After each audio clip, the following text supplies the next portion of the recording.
Hi hello అందరూ ఎలా ఉన్నారు? నేనైతే చాలా చాలా బాగున్నానండి. మీరందరూ కూడా బాగుండాలని కోరుకుంటున్నాను. సో ఈరోజు వచ్చేసి కొత్త వ్లాగ్తో మీ ముందుకు వచ్చేసాను. Welcome to my channel. This is మీ వసంత. సో ఇన్ని రోజులు చాలా గ్యాప్ వచ్చేసింది కదా లాంగ్ వీడియోస్కి. ఆల్మోస్ట్ నాకు తెలిసి ఒక 10 days గ్యాప్ అయినా వచ్చి ఉండొచ్చు. ఎందుకంటే మధ్యలో చాలా డిస్టర్బెన్సెస్ వచ్చాయి నాకు. అండ్ లైక్ హెల్త్ కానీ జాబ్ కానీ ఇలాగా డిఫరెంట్ డిఫరెంట్ డిస్టర్బెన్సెస్ వచ్చాయి. అండ్ నేను యాక్చువల్గా అనుకున్నదైతే కన్సిస్టెంట్గా weekly 2 or 3 long videos and daily short videos పెట్టాలని. కాకపోతే నేను అనుకున్నదైతే అవ్వట్లేదండి, అవ్వలేదు. ఒక 15-20 days వరకు అయితే కంటిన్యూస్గా పెట్టాను. అండ్ దాని తర్వాత ఏమైందంటే కొంచెం పాపకి హెల్త్ ఇష్యూ రావడం, నాకు నాకు మైండ్ అంత డిస్టర్బెన్స్ రావడం, జాబ్ పర్పస్ కానీ నా పాప వల్ల కానీ లైక్ దిస్ ఈ డిఫరెంట్ డిఫరెంట్ రీజన్స్ వల్ల ఏమైందంటే నేను ఇంట్రెస్ట్ అనేది నాకు రాలేదు వీడియోస్ తీయడానికి కానీ పోస్ట్ చేయడానికి కానీ. యాక్చువల్లీ నాకు ఇది వచ్చేసి ఆల్మోస్ట్ 10 days ముందు తీసిన వీడియో. బట్ ఇదే నేను పోస్ట్ చేయలేదు. దీని తర్వాత నేను అసలు వీడియోస్ కూడా తీయలేదు సరిగ్గా. అండ్ తీసినా అవి నేను చిన్న చిన్న షార్ట్ టైప్లో అప్పుడప్పుడు పెడతానే ఉన్నాను. 3-4 daysకి ఒకసారి అట్లా పెడుతూనే ఉన్నాను మధ్యలో. కాకపోతే ఏమవుతుందంటే నాకు కన్సిస్టెంట్గా నేను వీడియో తీయకపోవడం, నాకు వీడియో పెట్టాలన్న టైంకి అవి ఉండట్లేదు లాంగ్ వీడియోస్. సో ఇది యాక్చువల్గా నేను చెప్తున్నాగా 10 days ముందు తీసాను, బట్ పెట్టడానికి నాకు ఛాన్స్ దొరకలేదు. సో ఆ రోజు ఏంటి అంటే మార్నింగ్ లేచి ఇంకా ఫస్ట్ అయితే ఇల్లంతా క్లీన్ చేసుకొని వాషింగ్ మిషన్ అది వేసుకొని అండ్ ముందు రోజు క్లీన్ చేసినవన్నీ ఉంటే అవన్నీ సర్దుకొని అండ్ అన్ని పెట్టుకున్నాను అనమాట. అండ్ మాకేంటంటే పాపకి నైట్ పప్పులు తింటుంది, పుట్నాల పప్పులు కానీ పాలు ఇవన్నీ మెయిన్ అనమాట. అవన్నీ మేము రెడీగా పెట్టుకుంటాము. సో అక్కడే పెట్టుకొని ఉంచుకుంటాం తను అడిగిన వెంటనే ఇవ్వడానికి. అండ్ ఆ రోజు మా హస్బెండ్ ఆఫీస్కి వెళ్తారు కాబట్టి హస్బెండ్ కోసం వచ్చేసి రైస్ పెట్టేస్తున్నాను. అండ్ ముందు రోజు ఆయిల్ బాటిల్స్ అవి క్లీన్ చేసుకున్నాను. అవి గ్లాస్ బాటిల్స్ అండి, మీషో నుంచి ఆర్డర్ పెట్టుకున్నాను. కావాలంటే నేను లింక్ యాడ్ చేస్తాను వాటిది, మీరు కావాలంటే ఆర్డర్ పెట్టుకోవచ్చు. సో అవి చాలా బాగా యూజ్ అవుతున్నాయి నాకు. అండ్ నీట్గా ఎస్థెటిక్గా కూడా ఉంటుంది కదా, చూడడానికి కూడా బాగుంటుంది అట్లా గ్లాస్ బాటిల్స్ ఉంటే. సో అందుకని చెప్పి అవి ఆర్డర్ పెట్టుకున్నాను నేను. అండ్ మా హస్బెండ్ ఆఫీస్కి వెళ్తున్నారు కాబట్టి ఆయన కోసం రైస్ పెట్టేస్తున్నాను అండ్ కర్రీ వండుదామని చెప్పి ప్రిపేర్ చేసుకుంటున్నాను అనమాట. సో యాక్చువల్గా ఎలా అంటే లైఫ్ అంతా ఒక్కసారి లైక్ ఇలా స్టాప్ అవుతుంది కదా, అట్లాంటి ఒక ఫేజ్లా అనిపించింది నాకు ఈ 10 days, లాస్ట్ 10-15 days అనమాట. సో ఎందుకో తెలీదు మైండ్ అంతా అప్సెట్ అయిపోయింది. ఓకే, అది డైజెస్ట్ చేసుకోవడానికి కొంచెం నాకు టైం పడుతుంది. అండ్ ఈలోపు పాప హెల్త్ ఇష్యూ అండ్ పిల్లలకి బాగాలేదంటే ఇంట్లో ఎలా ఉంటుందో తెలుసు కదా అందరికీ. మనం ఏమీ చేయనివ్వరు, అలా వాళ్ళ పక్కన కూర్చొని ఉండాలి. మా పాప అయితే ఆల్మోస్ట్ తనకి ఆ హెల్త్ బాగోని 4-5 days మాత్రం నా పక్కనే ఉందన్నమాట, నా ఊళ్ళోనే ఉంది. అండ్ ఎత్తుకునే ఉన్నాను. ఒకవేళ మా హస్బెండ్ ఉంటే మా హస్బెండ్, నేనుంటే నేను, అట్లా ఎవరు ఉంటే వాళ్ళం తనని చూసుకుంటూ ఉన్నాము. ఒకళ్ళు పని చేస్తుంటే ఒకళ్ళు తనని ఎత్తుకోవడం అట్లా చేసుకుంటూ ఉన్నామన్నమాట. సో పిల్లలకి బాగోకపోతే తెలుసు కదా, అందరికీ తెలిసిందే ఎలా ఉంటుందో. సో తనకు హెల్త్ ఇష్యూ రావడం అంటే ఫీవరే, హెల్త్ ఇష్యూ అంటే ఏం పెద్దదేం కాదు. ఫీవర్ వచ్చింది, high level fever, like 1 or 2 అలా వెళ్ళిపోయింది. బట్ మాకేంటంటే మా కజిన్ ఉంటారు ఒక అక్క. సో తను JNTU కాకినాడలో టీచర్ అనమాట. సో తన మెడిసిన్సే మేము ఎప్పుడు యూస్ చేస్తూ ఉంటాం. నేనేమి హాస్పిటల్కి తీసుకెళ్ళి హాస్పిటల్లో చూపించేసి వాళ్ళు ఇచ్చిన 4-5 మెడిసిన్స్ యూస్ చేసేసి పాపకి ఏంటి బ్లడ్ టెస్ట్లు అని అవని ఇవని నేనేమి చేయించను. మా కజిన్కి ఒక కాల్ చేస్తాము, తను మెడిసిన్ ఇస్తుంది, సిరప్ ఇస్తుంది, ఆ సిరపే వేసుకుంటాం. అదే నాకు ఫస్ట్ నుంచి కూడా అలవాటు. అండ్ లిటరలీ నేను చెప్పాలంటే నేను ప్రెగ్నెంట్ ఉన్నప్పుడు కూడా తన మెడిసిన్సే యూస్ చేశాను. అండ్ అందరికీ నేను ఇలా చేయాలని చెప్పను, బట్ ఇది నా ఒపీనియన్ అనమాట. సో నేను తన మెడిసిన్సే యూస్ చేస్తాను. సో తనకి కాల్ చేసి ఇంకా మెడిసిన్ ఇమ్మని చెప్పాను. అండ్ నేను హాస్పిటల్కి ఏమీ చూపించలేదు. అలాగే తను ఏం చెప్తుందంటే ఒక 4 days 3 days కంపల్సరీ ఉంటుంది, మెడిసిన్ యూస్ చేస్తే తగ్గుతుంది అన్నట్టే ఉంటాం మేము. మరి నాకు అంత బ్లడ్ టెస్టులు చేయించడం పాపకి అట్లా నచ్చదనమాట. యా. సో ఇంకొక విషయం ఏంటంటే నాకు తెలిసినంత వరకు ఈ జ్వరం రావడానికి రీజన్ వచ్చేసి గ్రోత్ రీజన్ అని చెప్పింది తనైతే. ఏంటి అంటే తనకిప్పుడు ఒక 1 weekలో 2 కంప్లీట్ అవుతుంది అన్నగా జ్వరం వచ్చింది. సో మేబీ గ్రోత్ రీజన్ అయి ఉండొచ్చు. చాలా పిల్లలకి ఇలా ఉంటుందంట. బర్త్డే ముందు కానీ బర్త్డే తర్వాత కానీ ఇట్లా ఫీవర్స్ రావడము అండ్ ఇలాంటివన్నీ ఉంటాయి. సో అలాగా మెడిసిన్స్ యూస్ చేశానమాట. మ్యాక్సిమం తను చెప్పిన రీజనే కరెక్ట్. గ్రోత్ రీజన్ అయి ఉండొచ్చు. నార్మల్ ఫీవరే అది, అంత హై లెవెల్లో వచ్చినా సరే, లైక్ 1 or 2 వచ్చినా సరే ఆల్మోస్ట్ 4 days, 4th డేకి తగ్గిపోయింది. సో నేనేంటి అంటే అంత స్ట్రెస్ తీసుకోను.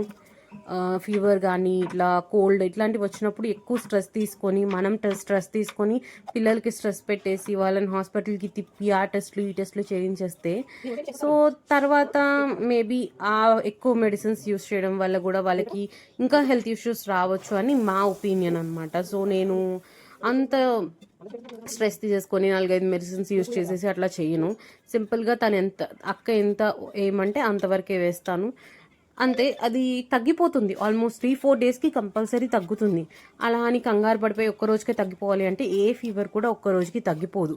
సో ఎందుకు నేను ఇంత స్ట్రెస్ చేసి చెప్తున్నానంటే మనకి వెనకాల ఉన్న వాళ్ళు అంటా ఉంటారు హాస్పిటల్ తీసుకెళ్ళు, చేయించు అని. ఎందుకు అంత స్ట్రెస్ తీసుకోవడం చెప్పండి? నాకు తెలీదా? నా పాప నాకు తెలుసు కదా నేను ఎలా చూసుకోవాలనేది. సో తను ఎలా ఉంటుంది అనేది నాకు తెలుసు. ఫస్ట్ నుంచి తనకి ఎలా నేను కేర్ తీసుకున్నాను, తనకి ఎలా మెడికల్గా నేను కేర్ ఇచ్చాను అన్నీ నాకు తెలుసు. తన బాడీ ఏంటి, తన హెల్త్ ఏంటి అన్నీ నాకు తెలుసు. సో జ్వరం వచ్చింది కదా 1 డేలో తగ్గిపోవాలి అని హాస్పిటల్కి తిప్పేస్తే తగ్గిపోతుందా అంటే నో, ఎవరికి తగ్గదు. ఇప్పుడు మీరైనా ఒక్కసారి మీరు వచ్చింది కదా అని వెంటనే హాస్పిటల్కి వెళ్ళిపోతారు, అది తగ్గుతుందా అంటే నేను అలా చెప్పట్లేదు, వెళ్ళొద్దు అని చెప్పట్లేదు. వెళ్ళాలి, హాస్పిటల్కి వెళ్ళాలి, చూపించుకోవాలి. నేను కూడా చూపించుకుంటున్నాను కదా. నేను నా కజిన్కి చెప్తున్నాను, తను నాకు మెడిసిన్స్ ఇస్తుంది, నేను యూజ్ చేస్తున్నాను. అలా కాదు హాస్పిటల్కి వెళ్ళిపోవాలంటే డైలీ హాస్పిటల్కి వెళ్ళిపోవాలి. ఎందుకు అవసరమా మనకి కదా. సో నాకేంటంటే నాకు అట్లా ఫ్రస్ట్రేషన్ వచ్చేస్తుంది అనమాట అలా ఎవరైనా చెప్పినప్పుడు. సో మా ఇన్లాస్ కానీ లేకపోతే ఎవరైనా తెలిసిన చుట్టాలు కానీ హాస్పిటల్ తీసుకెళ్ళు ఎన్నిసార్లు తీసుకెళ్తారు చెప్పండి?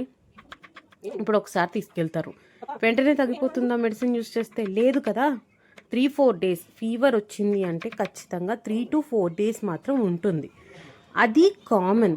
అది తగ్గాలి అంటే మనకి కంపల్సరీ అది మనం బేర్ చేయాలి. అండ్ ఫీవర్ రావడం అనేది చాలా మంచిది. పిల్లల విషయంలో ఫీవర్ అనేది చాలా చాలా మంచిది, ఎందుకంటే వాళ్ళకి యాంటీబాడీస్ ఇంప్రూవ్ అవుతాయి బాడీలో. సో అదేమి పెద్ద డిసీజ్ కూడా కాదు, జస్ట్ ఫీవర్, కోల్డ్ అవి నార్మల్ ప్రతి మనిషిలో. సో మనం అంత స్ట్రెస్ తీసేసుకొని పిల్లల మీద బర్డెన్ వేసేస్తే మనం ఏం చేయలేం. జస్ట్ వాళ్ళ పక్కన కూర్చొని వాళ్ళకి కొంచెం వాళ్ళకి రిలాక్సేషన్ ఇస్తూ వాళ్ళ పక్కన కూర్చుంటూ కంఫర్ట్ చేస్తూ లైక్ ఇట్లా గారంగా పక్కన కూర్చుని అమ్మ పబ్బు అలా మాట్లాడుతూ వాళ్ళతో మంచిగా ఉన్నామంటే వాళ్ళకి అదే రిలాక్సేషన్ వస్తుంది. సో మనం అంత స్ట్రెస్ తీసేసుకోవాల్సిన పని లేదని నా ఉద్దేశం. అండ్ వన్ మోర్ థింగ్, నేను ఇక డిస్క్లైమర్ ఏంటంటే నేను హాస్పిటల్కి వెళ్ళొద్దని చెప్పట్లేదు. నేను కూడా మెడిసిన్ యూస్ చేస్తాను, నా కజిన్ని అడిగి యూస్ చేస్తాను, అంతేగాని నేను హాస్పిటల్కి వెళ్ళలేదు అని మాత్రం చెప్తున్నాను అంతే.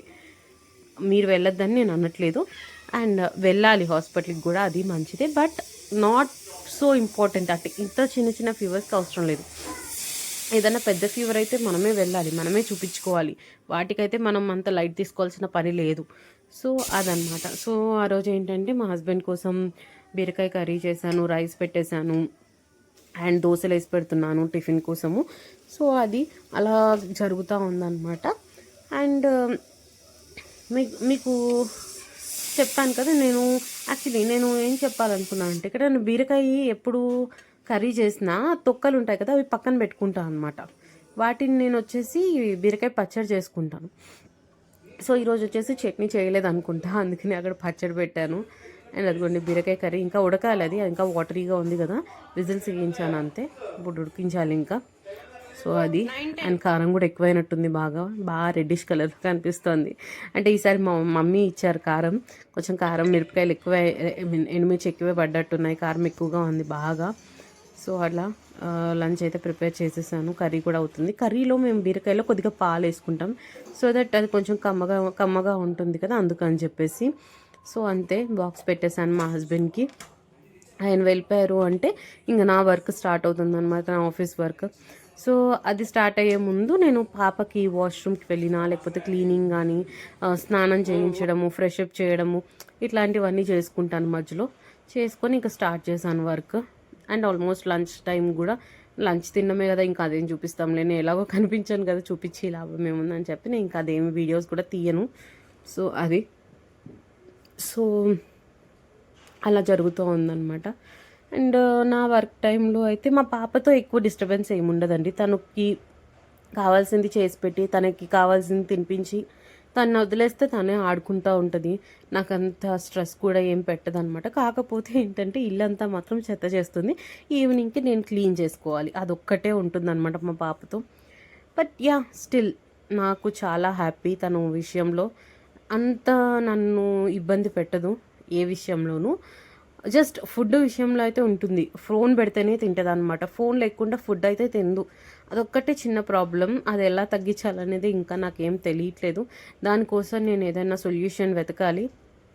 సో అది అండ్ పడుకునేటప్పుడు ఒకటి కొంచెం ఇబ్బంది పెడుతుంది, లేట్గా పడుకుంటుంది. మామూలుగా 11:30 12 అయిపోతుంది అనమాట. అదొకటి చూసుకోవాలి, అది కూడా చాలా ఇబ్బంది అయిపోతుంది.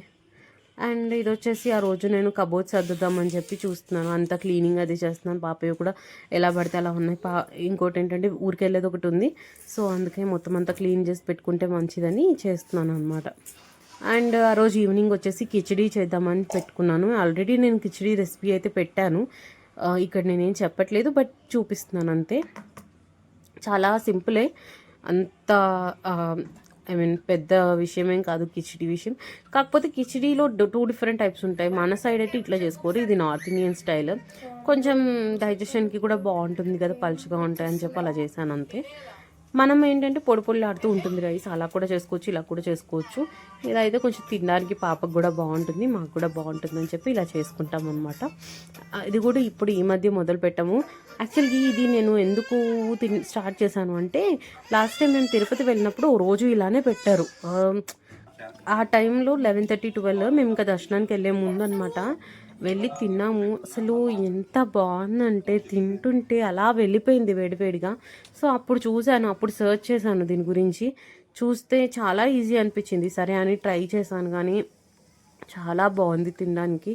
సో కాకపోతే నాకే కొంచెం పర్ఫెక్ట్గా అలవాటు అవ్వాలి, అంత పర్ఫెక్ట్గా రావట్లేదు. లైక్ ఒక్కోసారి కారం ఎక్కువ అవుతుంది, ఒక్కోసారి ఉప్పు ఎక్కువ అవుతుంది, ఒక్కోసారి అది టెక్స్చర్ మంచిగా ఉండట్లే, అట్లా అవుతుంది అనమాట. సో ఈసారి నుంచి ట్రై చేస్తూ ఉంటే అలవాటు అవుతుంది కదా మనకు కూడా. సో అందుకే సో అది ఏమేం కావాలని అన్ని కట్ చేసి పెట్టుకుంటున్నా. సో అలా అనమాట. అండ్ దీని తర్వాత కూడా 1-2 వీడియోసే ఉన్నాయి. నేను ఇంకా స్టార్ట్ చేయాలి మళ్ళీ రికార్డింగ్. నేను ఇంకా ఏం స్టార్ట్ చేయలేదు. ఈలోపు ఒక వీడియో ఉంది, ఫుల్ వీడియో, అదొకటి పెడతాను. ఒక 2-3 డేస్ తర్వాత పెడతాను అది, ఎందుకంటే నా దగ్గర ఇంకా వీడియోస్ ఏమీ లేవు నేను తీసినవి. అండ్ పాప బర్త్డే ఉంది అని చెప్పాను కదా 1 వీక్ తర్వాత అని. బర్త్డే కూడా అయిపోయింది ఆల్రెడీ. ఆ వీడియో నేనేమి బర్త్డే రోజు నేను అసలు ఏమీ షూటే చేయలేదు, ఎందుకంటే ఎలాగో నేను ఇక్కడ ఏమీ చూపించాను ఎవరిని. నేను నాకంత షూట్ చేసిన అంత అవసరం లేదేమో అనిపించింది. సో నేను ఆల్రెడీ ట్రావెల్ వీడియో కూడా పెట్టాను మీకు, హైదరాబాద్ వస్తున్నామని. సో బర్త్డే కోసం హైదరాబాద్ అయితే వచ్చాము. సో అది అండ్ బర్త్డే కూడా చాలా బాగా జరిగింది. మేము అనుకున్న దానికంటే బాగానే జరిగింది. యాక్చువల్గా మేము ఇంకా గ్రాండ్గా అనుకున్నాము, కాకపోతే ప్రజెంట్ ఉన్న సిచ్యువేషన్కి యా లైక్ ఇప్పుడు ఉన్న వర్షాలు కానీ లేకపోతే పాప హెల్త్ విషయం కానీ ఫీవర్ వచ్చింది, ఇంకా అంత గ్రాండ్గా ఎందుకు అన్నట్టు మేము ఒక 50-60 మెంబర్స్తో క్లియర్ చేసుకున్నాము. And only family members and friends వచ్చారు, ఎక్కువగా friends and family members. Like మా ఫ్యామిలీ అండ్ మా అత్తయ్య గారి సైడ్ వాళ్ళు ఎవరైతే ఈ చుట్టుపక్కల ఉన్నారో వాళ్ళని మాత్రమే పిలిచామన్నమాట. లైక్ హైదరాబాద్లో ఉన్నారో వాళ్ళని మాత్రమే పిలిచాము. అలాగే చేసుకున్నాము, చాలా బాగా జరిగింది. నేను కుదిరితే ఏవైనా క్లిప్స్ పెడతాను, కాకపోతే నేను ఫుల్గా అయితే ఏం పెట్టను. లైక్ నేను ఆల్రెడీ చెప్పినట్టు నేను ఇప్పుడప్పుడు ఎవరికి కనిపించాలనుకోవట్లేదు, అండ్ నా ఫ్యామిలీని కూడా ఎవరికి చూపించాలి అనుకోవట్లేదు. సో అది అండ్ ఇంకా ఏమున్నాయంటే అదే నేను కొంచెం మోటివేషన్ తగ్గుతుందనమాట ఈ హెల్త్ ఇష్యూస్ కానీ కొంచెం మైండ్ అప్సెట్ అవ్వడం వల్ల వీడియోస్ తీయడానికి ఇంట్రెస్ట్ రావట్లేదు. అదొకటి నేను ఇంట్రెస్ట్ తెచ్చుకోవాలి మంచిగా వీడియోస్ తీసి పెట్టడానికి. అండ్ నాకు మీ అందరి సపోర్ట్ కూడా కావాలి. మీ అందరి సపోర్ట్ లేకుండా అయితే నేను వెళ్ళలేను. అండ్ సబ్స్క్రైబ్ చేసుకోండి చూసిన వాళ్ళందరూ. మీ సబ్స్క్రిప్షన్ చాలా అవసరం నాకు. మీరు సబ్స్క్రైబ్ చేసుకోకుండా చూసేసి వెళ్ళిపోతే నేను కొంచెం డౌన్ అయిపోయినట్టు అనిపిస్తుంది. మీ హెల్ప్ అయితే నాకు కావాలి. సబ్స్క్రైబ్ చేసుకోండి, లైక్ చేయండి, షేర్ చేయండి, సబ్స్క్రైబ్ చేసుకొని మంచిగా చూడండి నా వీడియోస్ని. ఒకసారి అసలు ఫార్వర్డ్ చేయకుండా చూడండి నా వీడియోస్, ట్రై చేయండి. అండ్ మీకు నచ్చితే లైక్ చేయండి, సబ్స్క్రైబ్ చేయండి. అండ్ మంచిగా అనిపిస్తే, ఇంట్రెస్టింగ్గా అనిపిస్తే ఎవరికైనా షేర్ చేయండి. నా వీడియోస్లో traveling, food, working mom, daily routine అన్నీ ఉంటాయి. మీకు నచ్చుతుందని నమ్ముతున్నాను. Try to follow and support ఇవ్వండి. మీ సపోర్ట్ నాకు చాలా అవసరం. అండ్ ఇకపై ఖచ్చితంగా వీక్లీ 2 or 3 వీడియోస్ కంపల్సరీ పెడతాను. అండ్ డైలీ షార్ట్ పెడడానికి ట్రై చేస్తాను. Not from today, but daily shorts అయితే పెడతాను, స్టార్ట్ చేస్తాను. And yeah, thank you so much for your support. Thank you for watching. Take care.